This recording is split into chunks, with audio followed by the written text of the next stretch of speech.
유대인의 지혜서인 탈무드에 나오는 이야기인데요. 적의 군대가 한 마을을 포위했습니다. 그리고 적군의 장수가 나와서 마을 사람들에게 다음과 같이 얘기했습니다. 남자들은 우리가 모두 포로로 잡아서 노예로 삼을 테지만 여자들은 우리가 풀어주겠다. 그래서 이제 여자들은 이제 집에서 나가되, 마을에서 나가되 가장 소중한 보물 하나씩만 가지고 나갈 수 있다라고 얘기를 했습니다. 그러자 여인들은 각기 자기의 집으로 가서 소중히 여기는 것들을 하나씩 갖고 오는데, 어떤 여성은 금반지를, 또 어떤 사람은 은수저를 가지고 나왔습니다. 그런데 한 여인은요, 작은 몸집에 지금 보시는 것처럼 엄청나게 큰 보따리를 메고 힘겹게 가는 것이었습니다. 검문하던 병사가 그 여인을 세워서 보따리를 열어보라고 했습니다. 근데 열어봤더니 뜻밖의 거기서 한 남자가 나오는 것이었습니다. 적군의 눈이 휘둥그레져서 이게 도대체 뭐냐라고 물었습니다. 그러자 여인이 이렇게 대답을 하는 것입니다. 예, 제 남편입니다라고 얘기하는 거예요. 그러니까 적군이 화가 나서, 아니 왜 명령을 어기고 보물만 가져가라 그랬지 누가 사람을 데려가느냐고 했냐고 화를 내는 것이었습니다. 근데 바로 그때 그 여인이 지혜롭게 대답을 합니다. 제게 가장 소중한 보물이 남편입니다. 감동이 돼야 되는데요. 네. 이 말을 들은 적군이었지만 너무 그 여인이 지혜롭게 말하는 걸 보면서 그 여인과 남편을 가도록 이렇게 풀어줬다라는 얘기입니다. 이 지혜로운 여인으로 인하여서 그 남편의 목숨을 구하는 이야기인데요. 오늘 본문 1절을 보게 되면 동일하게 지혜로운 여인은 자기의 집을 세운다라고 말씀하고 있습니다. 근데 여기 여인이요, 그 단수가 아니라 복수로 되어 있어요. 복수라는 것은 뭐냐면 어떤 특정한 여성을 말하는 것이 아니라 우리 모두를 해당하는 거예요. 남자와 여자 상관없이 모든 사람을 해당하는 말씀이죠. 다시 말해서 오늘 하나님께서는 하나님을 경외하는 사람은 가정을 세운다라고 얘기합니다. 그렇지만 하나님을 경외하지 않는 사람은, 미련한 사람은 자기의 손으로 그 가정을 허문다라고 말씀합니다. 여러분, 그런 의미에서 하나님께서 창조하신 두 공동체가 있죠. 그것은 가정과 교회입니다. 그래서 어떤 사람은 인생을 살아가면서 하나님이 창조하신 가정과 교회를 세우는 사람과 있는가 하면, 어떤 사람은 하나님이 창조하신 가정과 교회를 허무는데 앞장서는 것을 볼 수가 있습니다. 여러분, 그런 의미에서 인류 역사 가운데서 하나님이 창조하신 가정과 교회를 허물고 불행한 삶을 살게 했던 대표적인 한 사람이 있는데, 바로 그 사람이 공산주의 사상을 만든 칼 막스입니다. 이 칼 막스는요, 원래 크리스찬이었지만 자신의 동생이 죽음 앞에 있었을 때 자신의 기도가 응답되지 않자 그때부터 하나님은 없다라고 생각하면서 철저히 유물론적 그리고 진화론적 가치관을 가지고 하나님을 부정하기 시작했습니다.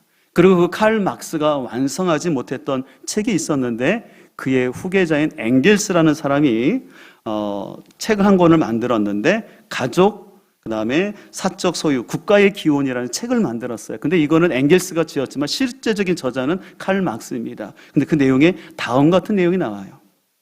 성스러운 가정의 비밀은, 여기서 성스러운 가정은 바로 하나님이 창조하신 가정, 그리고 성부, 성자 하나님을 말합니다. 근데 그 성스러운 가정의 비밀은 지상의 가정에 있다라고 얘기합니다. 그래서 전자, 이 기독교를 하나님을 사라지게 하려면 후자를 먼저 파괴해야 된다. 바로 후자가 이 땅에 있는 가정이죠. 그러면서 그들은 말합니다. 일부 일처제는 기생충과 같다라고 얘기하면서 전통적인 일부 일처제를 통해서 가정이 유지되고 또 그 가정을 통해서 교회가 유지된다라는 사실을 알기 때문에 그 공산주의자들은요, 그 자신들이 원하는 유토피아를 만들기 위해서는 이 가정이 흐트러져야 된다. 근데 그 가정이 일부 일처제로만 만들었으니까 그것을 없애려고 합니다. 그래서 여러분들 알다시피 지난 시간에 잠깐 말씀드린 것처럼 원래 공산주의 사상은 이렇게 생각했어요. 그 계급 간의 갈등으로 인해서 플로레테아, 노동자 계급이 혁명을 일으킬 줄 알았거든요. 근데 실제로 역사 가운데 이게 일어나지 않는 거예요. 그러다 보니까 이제 계속해서 서구가 인간의 이성이 발전하면서 신공산주의, 흔히 네오 마르크스주의라는데요, 그들은 계급 혁명을 통해서 이 세상이 바뀔 수가 없다라는 걸 알고 흔히 말하는 문화혁명, 그 중에서도 성혁명을 통해서 그 성혁명의 대표적인 게 바로 동성애거든요. 그 이슈를 통해서 가정과 기독교를 파괴함으로 인해서 모든 억압을, 자신들이 생각하는 억압을 해체하고 인간이 유토피아, 인간이 주인 되는 그런 세상을 만들려고 하고 있습니다. 오늘 예배 가운데 우리 학생들도 있기 때문에 분명히 말씀드리지만 하나님은 절대 동성애자를 창조하지 않으셨어요. 그건 창조 질서에 맞지 않기 때문이에요. 하나님이 만약에 동성애자를 만들어 놓고 그 동성애를 죄라고 말한다면 그건 하나님의 질서나 성품에 맞지 않는 거죠. 단 소수의 사람들은 아마 동성애의 경향성이 있을 수는 있어요. 그러나 그것이 동성애를 가지 않을 수 있다는 거예요. 노력을 하면. 근데 그런 것이 아니라 그냥 이 동성애가 유전이 아님에도 불구하고 마치 동성애가 유전인 것처럼 말하면서 또 동성애자를 인정하는 것이 인권인 것처럼 말하는 것에 대해서는 우리가 잘 분별을 해야 합니다. 지난 시간에도 좀 말씀드린 것처럼 우리가 생각하는 이 동성애 이슈는요, 단순히 어떤 개인의 인권 차원이 아니라 그 뒤에는 결국은 성의 문제를 통해서 성을 정치화시켜서 하나님이 창조하신 가정을 붕괴시키고 또 그것을 통해서 결국은 교회를 없애려는 어둠의 세력이 있다는 것을 우리는 잘 분별을 해야 합니다. 여러분 실제로요, 이런 기독교 국가였던 서구 유럽이 지금 굉장히 기독교가 붕괴되고 있는데 그중에 특별히 이 동성애에 앞장섰던 나라가 네덜란드인데 거기 같은 경우는 2001년도에 동성애를 합법화시켰어요. 근데 그 이후로요, 이혼율이 굉장히 급증하고 있다고 합니다. 그러면서 그 사회 가운데 동성애자가 급증하고 있어요. 그래서 여러분들 혹시 인터넷에서 보신 분들인지 모르겠지만 네덜란드에 사는 한 학생이, 중학생이 제자 성광교회를 섬기시는 박한수 목사님에게 실제로 편지를 보내서 지금 네덜란드의 현실을 말하면서 대한민국만큼은 이것을 막아달라는 편지가 실제로 공개되었습니다. 그래서 제가 그 내용을 그대로 읽어드리면 이렇게 편지를 보냈습니다. 저희 학교는 중학교 1학년 때부터 성소수자에 대한 교육을 받습니다. 이 교육은 무조건 받아야 하기 때문에 안 가면 생활기록부에 결석 처리가 됩니다. 여기서 말하는 성소수자는 남성과 여성 이외의 모든 성을 이야기합니다. 동성애, 양성애, 트랜스젠더, 무성애 등 수십 가지의 다양한 성소수자 종류와 정의 및 심보를 애우기까지 해야 합니다. 이런 수십 가지의 성 정체성이 모두 정상이고 문제가 없다는 교육을 의무적으로 계속 받기 때문에 학생들이 사춘기가 지나면서 성소수자가 되는 경우가 매우 많습니다. 이렇게 해서 중학교 입학 이후에 4년이 지나면 한국 나이로 고1인데 언니 친구들의 50% 이상이 성소수자가 되었습니다. 그래서 이 편지를 보낸 학생은 네덜란드의 현실을 보면서 제발 한국만큼은 절대 거기에 유혹되지 말라라고 얘기했습니다. 안타깝게도 지금 우리 사회에서도 인권, 또 차별 금지, 또 성소수자라는 아주 그럴듯한 이름을 가지고 이 청소년의 미래를 어둡게 하고 가정을 해체하려는 것들이 나타나고 있습니다. 여러분들 이런 동성애가 합법화되면은 이제 결국은 가정이 붕괴되는 건 시간 문제고, 그러면 당연히 교회도 이 세상에 존재할 수 없고, 그렇다면 복음은 전해질 수 없고, 결국은 우리의 죄의 문제는 해결할 수 없게 됩니다. 우리는 이런 시대 속에서 어떻게 건강한 가정을 세울 수 있을까요? 26절은 이렇게 말합니다. 주님을 경외하면 강한 믿음이 생기고 그 자식들에게도 피난처가 생긴다라고 말씀하고 있습니다. 여기서 주님을 경외한다라는 것은 하나님의 말씀을 무겁게 여긴다라는 거예요. 그리고 하나님을 존중하면서 하나님을 의식하면서 생활하는 것이 하나님을 경외합니다. 그리고 이렇게 하나님을 경외하며 살 때 그 결과는 뭐냐면 그 사람에게 강한 믿음이 생기고 또한 그 강한 믿음으로 인하여서 그 후손이 피난처를 경험하게 된다는 것이죠. 반대로 하나님을 경외하지 않는 사람은 하나님의 말씀을 가볍게 생각하고 자신의 생각과 자신의 감정을 우선적으로 앞세우며 살아가게 됩니다. 그렇게 되면 어떻게 될까요? 늘 자신의 이성이 기준이 되기 때문에 그 이성에 부합되지 않는 믿음이라는 것들은 들어올 수가 없고, 그 자신도 믿음이 생기지 않고 그로 인하여서 자기 후손들에게도 믿음이 없게 되고, 결국은 그 후손들이 인생의 풍랑을 만났을 때 그 풍랑을 극복해 말 피난처가 없이 이 세상 가운데 살아갈 수밖에 없게 됩니다. 저는 그 대학원에 입학을 해서 그 처음 신대원에 입학했을 때 수업하는 게 너무 좋았어요. 왜냐하면 그동안 교회에서 성경을 배웠지만 제대로 해석되지 않았던 난해한 구절들을 교수님들이 수업 시간에 해석해 주는 게 너무 좋았습니다. 그리고 또 어떤 한쪽의 견해들만이 아니라 다양한 견해들을 이렇게 말씀해 주시는 게 저한테 너무 잘 맞았어요. 특별히 저는 THM 과정에서 신약 해석학을 전공했는데, 특별히 그 해석학 가운데 다양한 해석 기법들 가지고 성경을 다양한 각도에서 배우는 것들이 좋았어요. 근데 한편 제가 이 THM에서 계속 해석학을 공부하면서 조금 염려스러운 것들이 생기기 시작했는데요. 계속 이성적인 것들을 기준으로 하다 보니까 우리 인간의 이성과 맞지 않는 것들은 배제시키려는 것들이 있어요. 단적인 예로 지저스 세미나라고 해서 일부의 신학학자들이 모여서 복음서 중에서 이것은 예수님이 직접 하신 말씀이 아니라 이건 사람들이 만들어낸 기적이고 신학이니까 이것은 다 빼버리고 참된 예수님의 말씀이 뭐냐라고 그 한 150명의 학자들이 투표를 통해서 결정을 하는 것입니다. 그러면서 그들 가운데 이런 이제 표현이 나오는데, 가이와 풀질이라고 그래서 인간의 이성에 맞지 않는 기적과 같은 사건들은 이건 아니야, 가이질해서 잘라버리고, 이것은 예수님 말씀하신 의도가 맞아, 이건 풀칠해서 붙이는 거예요. 그래서 복음서를 가지고 가이와 풀질을 해서 인간의 이성에 맞지 않는 것은 다 배제시키고 자신들이 볼 때 이거는 예수님이 하신 말씀과 같다라고 생각하면 모여놓는 거예요. 그러니까 성경의 권위를 난도질하기 시작하는 것이었습니다. 그리고 다양한 비평 방법을 배우는 것이 신선하기도 했지만 제 마음속에 이러다 보면은 하나님의 말씀 뭐가 남지? 라는 그런 의문점이 생겼어요. 그러나 저에게 참 감사했던 것은, 저는 어려서부터 교회 다니면서 체험적인 신앙이 있었거든요. 그러니까 하나님을 머리로만 한 것이 아니라 교회 수련회 가서 함께 기도할 때 방언의 은사 같은 것뿐만 아니라 뜨겁게 성령 하나님이 계시는 체험도 하게 되고요. 어린 나이였지만 제가 기도했을 때 하나님이 응답해 주셨던 그런 체험들이 제 안에 내재되어 있었어요. 무엇보다 또 저의 멘토 목사님은 굉장히 공부를 많이 하신 분이시면서도 그분도 역시 하나님을 경외하는 신앙을 갖고 있었기 때문에 제가 그런 자유주의적인 그런 현대적인 해석학적으로 빠지지 아니하고 계속해서 믿음의 보수적인 신앙을 지킬 수 있었던 것이 지금 생각하면 너무나 감사하다라는 고백을 하게 됩니다.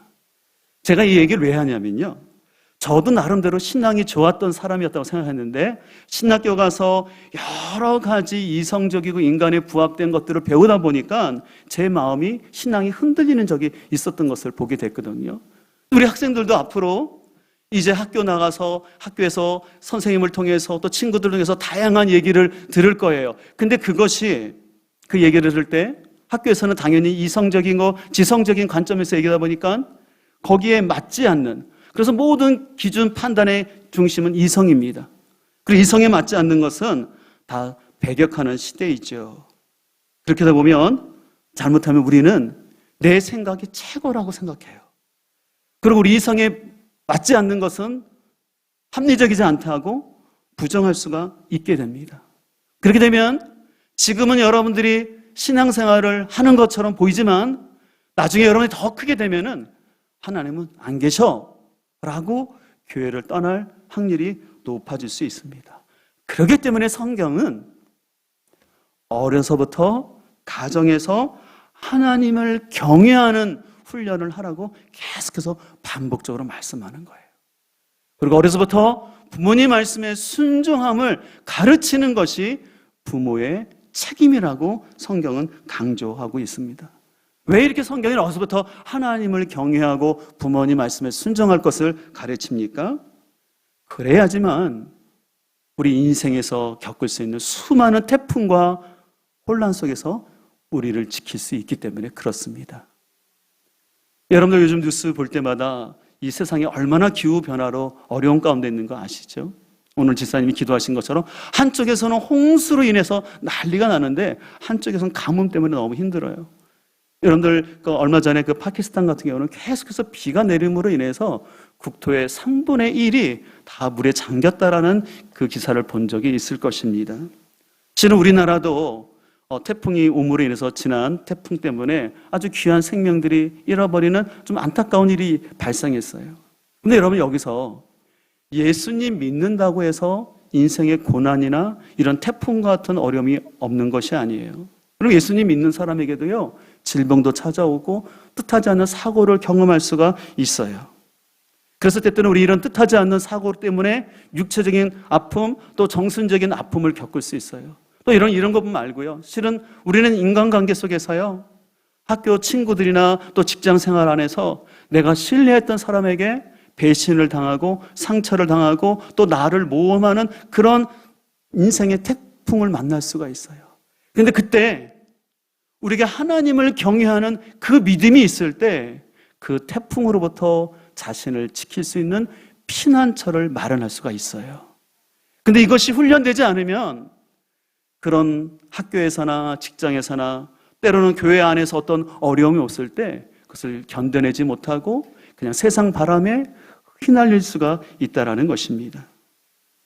그래서 우리는 인생 가운데 뜻하지 않는 폭풍과 태풍을 만날 수 있는데 그 가운데 우리의 가정과 우리 자녀를 지켜주시는 분은 오직 하나님뿐인 줄 믿습니다. 그렇기 때문에 시편에서 시편 기자는 다음과 같이 고백합니다. 하나님은 우리의 피난처시요 힘이시니 환난 중에 만날 큰 도움이시라. 그러므로 땅이 변하든지 산이 흔들려 바다 가운데 빠지든지 바닷물이 흉흉하고 뛰어놀든지 그것이 넘침으로 산이 요동할지라도 우리는 두려워 아니하리로다. 아멘. 여러분 요즘 이번 태풍이 왔을 때 진짜 바닷물이 가득 넘쳐서 아파트 안으로 들어오는 거 보지 않습니까? 예, 인생을 살다 보면 이런 일들이 수없이 우리에게 나타날 수 있어요. 근데 중요한 것은 하나님을 나의 피난처로 삼고 있을 때 이런 환난과 비바람이 온다 할지라도 거기에 넘어지지 않고 믿음을 지키게 될 줄 믿습니다. 그래서 우리는 어려서부터 자녀들에게 하나님을 경외하는 것들을 가르쳐야 되는 거죠. 우리 자녀들이 좋은 학교를 가고 또 어떤 배우자를 만나서 결혼하느냐 참 중요합니다. 그러나 우리는 그에 앞서서 우리 자녀가 하나님의 말씀을 무겁게 여기고 자신의 이성과 감정보다 하나님의 말씀을 기준으로 해서 판단하고 분별하는 것들을 우리가 가정 안에서 가르쳐야 할 줄 믿습니다.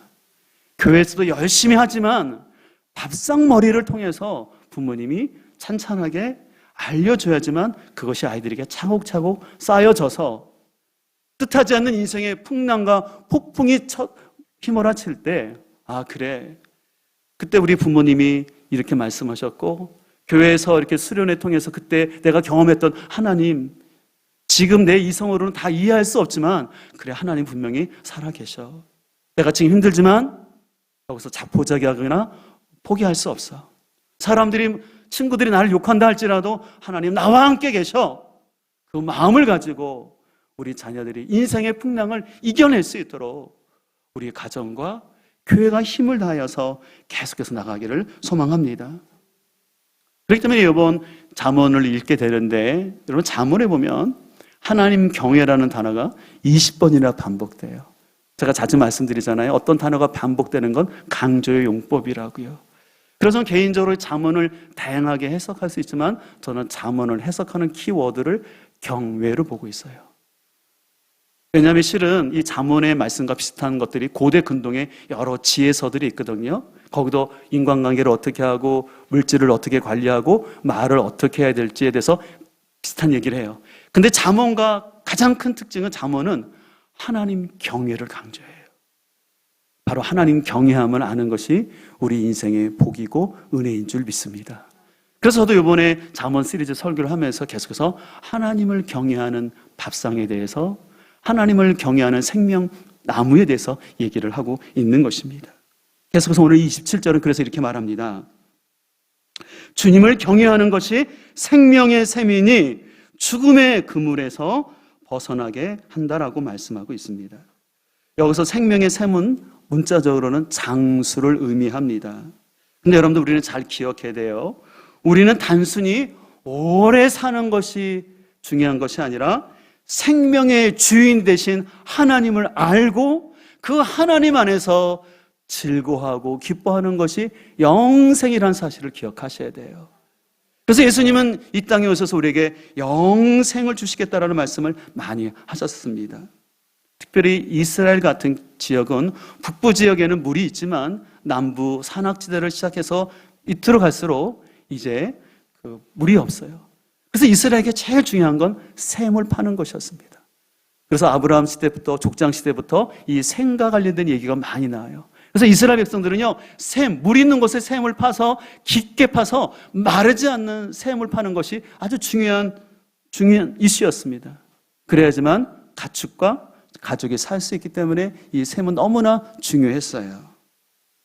그런 의미에서 예수님은 이 땅에 오셔서 특별히 요한복음 4장을 보게 되면 사마리아 여인과의 대화를 통해서 내가 영원히 목마르지 않는 생수를 주겠다고 말씀을 하셨죠. 그래서 요한복음 14장 보면 이렇게 말씀합니다.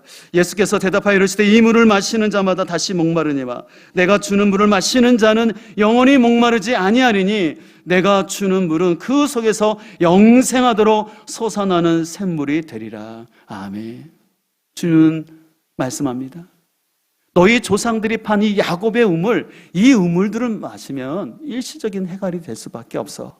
그러나 영원한 생수 대신 나를 너희가 알고 믿으면 영원히 목마르지 않는 삶을 살 수 있다고 주님은 말씀을 하셨습니다. 이처럼 우리 역시도 예수님을 온전히 믿고 의지할 때 하나님께서 우리의 삶 속에 목마름을 해결하여 주시고 우리에게 단물을 통한 기쁨을 줄 줄 믿습니다. 그렇기 때문에 우리는 우리의 가정이 건강하고 행복해지기 위해서는요, 부모로부터 자녀에 이르기까지 생명의 샘 되시는 하나님을 신뢰하고 주님의 주시는 그 지혜로 살아가기를 축복합니다. 어떤 교회 그 청년부에 아주 인기 있는 자매가 있었어요.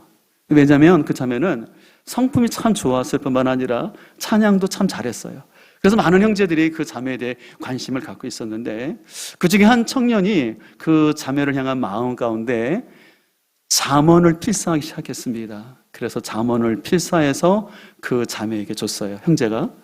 그리고 동일하게 또 한 형제도 그 자매를 좋아하는 마음이 있었기 때문에 이 형제는 아가서를 썼어요. 필사했어요. 그래서 아가서를 줬어요. 여러분, 잠언서를 준 형제, 아가서를 준 형제, 누가 피택받았을까요? 예, 여러분들 좀 잠언서라고 얘기하는데요. 대부분 그렇게 생각해요. 근데 아쉽게가 아니라 아가서를 준 형제가 선택이 됐어요. 왜 그러냐면, 좀 그분이 실제로 얘기한 걸 제가 들었어요. 그분이 그런 얘기를 하시더라고요. 자기는 실은 그 잠언서를 준 형제보다 잘생기지도 않았고 가난했다라는 거예요. 근데 그 형제는 그 잠언서를 그 자매에게 주면서 현숙한 여인이 되어달라고 이렇게 프로포즈를 했대요. 자기는 그 형제보다 가난하고 못생겼지만 그 아가서 말씀을 주면서 무슨 말을 했냐면 내가 아가서에 있는 말씀처럼 당신을 사랑하겠노라고. 여러분들은 어떻습니까? 어떤 사람이 나에게 프로포즈를 해요? 어떤 사람이 당신은 이렇게 현숙한 여인이 되었으면 좋겠습니다라고 요청하는 사람과 아니면 내가 당신을 아가서에 나온 사람 사랑하겠습니다라면 무엇을 선택할까요? 아가서겠죠? 근데 저는 이분이 참 지혜가 있었다라는 생각이 들어요. 그래서 지금 이분이 경남 하동에서 병원을 하시면서 요즘 제가 굉장히 관심을 갖고 있는 기능의학 쪽에 굉장히 공부하시면서 아주 선한 영향을 끼치고 계신 의사 선생님이거든요. 제가 이분의 강의를 듣는데 진짜 겸손하세요. 그리고 좀 하나님을 경외함이 느껴져요. 무엇보다 그 사모님 역시도 좀 하나님을 경외함을 가지고 그 자녀들을 양육하는 모습이 제가 이렇게 보면서 참 이분이야말로 하나님이 주신 지혜가 있었던 분이었구나. 라는 생각을 갖게 됩니다. 이처럼 우리의 삶 속에서 하나님을 경외하며 의뢰하는 자에게 하나님은 우리의 조건과 환경을 넘어서 그때그때 우리가 해야 할 것들을 하나님이 알려줄 줄 믿습니다. 그래서 하나님을 경외하는 사람은요, 그리고 하나님을 경외하고 자신의 이성과 자신의 방법보다 하나님을 의지하며 기도하는 자에게 하나님은 환경의 문을 열어주시고 지혜롭게 말할 수 있는 은혜를 베풀어 줄 줄 믿습니다. 소망하는 것은 우리 학생들도 하나님을 경외하는 마음을 가지고 여러분의 삶의 어려움과 고난이 올 때 감정에 따라 여러분들 너무 급하게 결정하지 마시고 하나님 이때 제가 어떻게 하면 좋을까요? 하나님 도와주세요 라고 기도하면서 하나님의 말씀을 의지할 때 하나님께서 환경의 문을 열어주시고 또 상대방의 마음을 얻을 수 있는 힘도 주실 줄 믿습니다.